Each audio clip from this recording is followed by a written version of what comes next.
Hello and welcome back.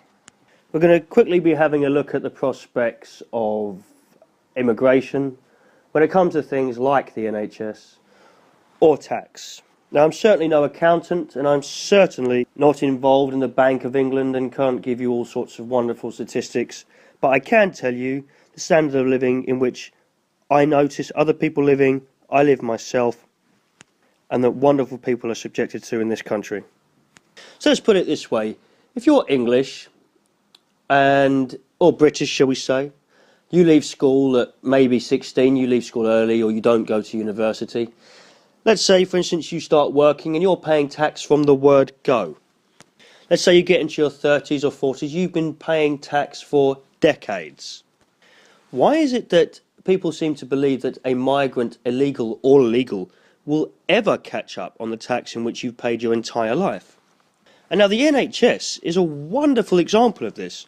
Most English people, like myself, very rarely use the NHS in which we all pay for. We go maybe a handful of times in our life. Now, many of the people coming into this country are newborn hypochondriacs who have not paid into the NHS, never mind for decades, and they're sat there every 2 weeks every time they get a cold or a bad leg, zapping up all of the equipment in which we have paid for and the space in the waiting room in which we rely on, in which we have paid for decades. And like some ridiculous Labour representative said the other day how we should all be paying for children's educations, he said the NHS is exactly the same. I said, well, absolutely not.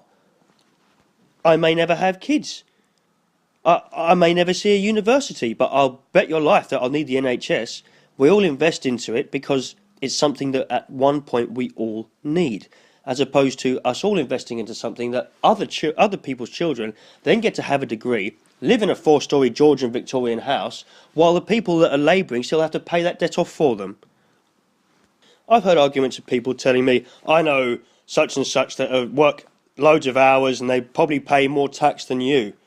Well, maybe they do at this moment, but does that amount to the sum that I've paid my whole life? They'd have to be a chartered accountant or some sort of successful businessman to do so, in which case the migration wouldn't have been so important in the first place. And let's not forget to mention that some of these countries, we earn the equivalent of 7 times what they do an hour. So if you're suggesting that they're not sending money home, building themselves beautiful houses from scratch, then I would suggest that you're very much in a deluded, mistaken environment in your brain.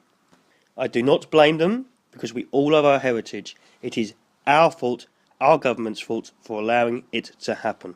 And when I say our fault, I of course mean the government, because the people on the ground are the ones suffering from the decision making of our government. And I'm very much tired of people saying, yeah, but you did this, your government did that. No. My country is stunning. The people running it have let me down. There's a distinct difference between support and resentment. And I'm not even talking about illegals at this point. I'm leaving that subject out. I could go on all day about that. And I love my Jamaican food. I love my kebabs. You can't beat a Chinese. My closest friends are Turkish and people from all over the world. But there comes a point when a tiny island becomes far too crowded, especially when it comes to its capital, a 2,000-year-old city built for horse and carriages. Not an extra 1 million people on the trains and buses. Not everyone's wages devaluing. Bullshit stories from the NHS. We do not need extra people. If we didn't have so many immigrants, we wouldn't need so many doctors. It's that simple.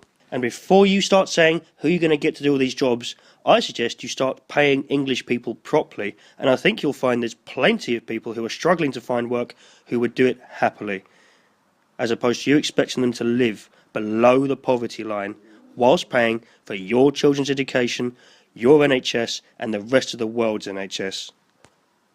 What I'm saying is no secret among English people, and many of us have had enough. You will not find a more accepting country in the world than us, but the liberties have to stop. This has been Mr. Heretic at Revelation Be Damned, leaving out millions of points to save time. Think for yourself.